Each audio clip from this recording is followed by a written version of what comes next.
Everyone, it's Bill. Hope you're having a good week. This is the introduction to BA 210, week 9.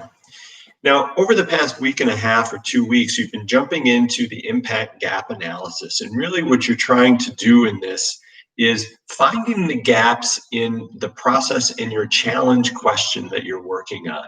This is not necessarily an opportunity to evaluate the gaps in the work that you particularly are doing or your own growth or your team's growth at this stage of the process. So the questions that you're answering and addressing in the impact gap have to do with your challenge question. It always goes back to the challenge question. Now, that's not to say that reflection for your group and your personal growth is not important. It certainly is a really big part of being a servant leader and in human-centered design.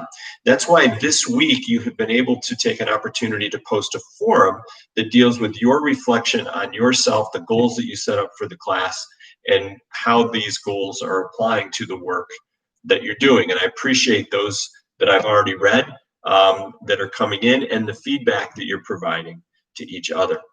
But in the gap analysis, what you're doing is you're identifying the gaps and the places that you have to be able to make an opportunity to make a true impact, right? And that's what you're working on in the impact section. But just as important is you start to combine your insights and you start to take a look at what it is that you have learned from your interviews and your secondary research.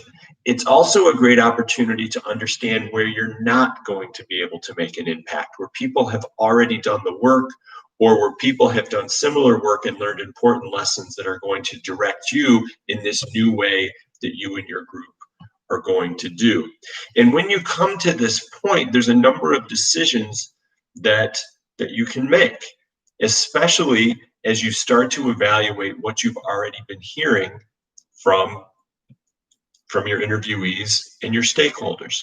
Number one, if there's a gap and it's inconsistent with the question that you've been answering, it might be because you haven't asked the correct people, right? So you may want to start to identify other people to ask. A number of the groups are dealing with equity and inclusion. If you have not found a critical mass of people that have been excluded or have that experience, those might be folks that you need to concentrate on and go out and find. But that said, you also might be might be looking to potentially change your overall challenge question because you may not have the capability or the resources to be able to address it adequately. So in the case of looking for populations that maybe are experiencing inclusion or, being excluded, you don't have the opportunity to walk out on campus and identify folks and just talk to them. There are some limitations to being online and what you can do. So there's the third choice is that what you are hearing may indicate that you need to alter your challenge question. And that's totally fine. And that's a process we're going to start to go through now as you are looking at your insights and putting them in themes for the idea sketch. This is the first real formal opportunity you have to evaluate whether your challenge question is really the appropriate question based on the needs and the experiences of your user. So as we start to get in now to these idea sketch, one of the first things that you're doing is going to be evaluating not only the challenge question for your idea, but your overall challenge question overall. And this is also the first opportunity in the idea sketch for you to explore and to demonstrate the human-centered design concept of realness, right? You're going to start to draw and to reproduce what that experience will look or feel like if it's being addressed in a successful manner, right? Drawing for success. And because this is human-centered design, you are going to take that idea and then you are going to present that to your key contact. So for a lot of you, this will be the first time you have an opportunity to come back and to interact with your key contact to make sure that what you're doing is in line. But also, if you are finding that the challenge question that you're taking on may shift a little bit, this is a great time to have that conversation. I also want to keep another thing in mind. We are still in the idea phase here, right? We are not creating solutions. If you were in a company like AARP or Procter and Gamble, there would be a number of groups like yours that are working on one particular challenge question and coming up with a number of idea sketches, right? These are all still ideas.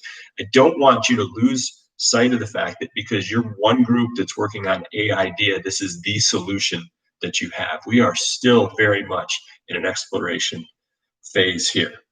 And once you get through this phase and you have something that's real, it's also the first opportunity that you have to publicly demonstrate it, which is why when we're doing the idea sketch, we're also starting to put together your story of story of us, so that you can begin to talk about how your team has taken these things on and how your team has adopted this challenge and how your team has chosen to explore this challenge and why it's important when you go out to demonstrate your findings and to get feedback from other people.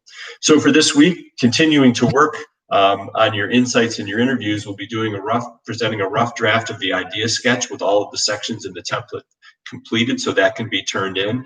And you'll also be taking the next step on your story of us and presenting a short draft of that. Again, story of us should be about 2 minutes, and we'll be working on those in lab.